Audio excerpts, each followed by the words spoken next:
Tinumbok na rin si VP Sara ng tinaguriang DPWH leaks na hawak ng bilyonaryo news channel. Laman din ng dokumento ang kanyang kapatid na si Congressman Pulong Duterte at longtime ally na attorney Harry Roque. Narito ang exclusive agenda report ni Joash Malimban. Aabot sa 16 line items worth 1 billion pesos ang umano'y requested projects ni Vice President Sara Duterte sa 2020 DPWH budget habang nakaupo siya bilang alkalde ng Davao City.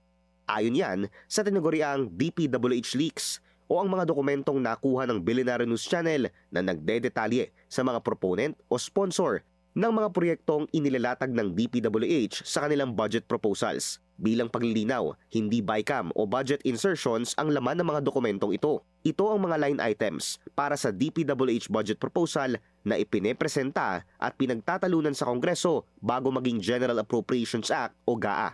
Inappropriate intervention kung maituturing ang pagre-request ng isang politiko ng proyekto habang binubuo ang NEP ayon kay former DPWH Undersecretary Roberto Bernardo.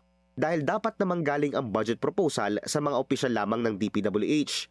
Bukod sa ilang anomalous BICAM insertions, dito rin umano nanggagaling ang sistema ng kickback scheme. Yusek Cabral would tell me that she would communicate and meet legislators to inform them of the amount of their allocations and ask them for titles of projects that they want to include in the DPWH budget. Sa pagsusuri ng Billionaire News Channel, tumagos sa 2020 GAA ang 16 requested projects ni VP Sara. Dalawa rito nakalista sa pangalang Mayor Sara Z. Duterte / RD Alan Borromeo, Region 11. Road projects ang lahat ng mga line item.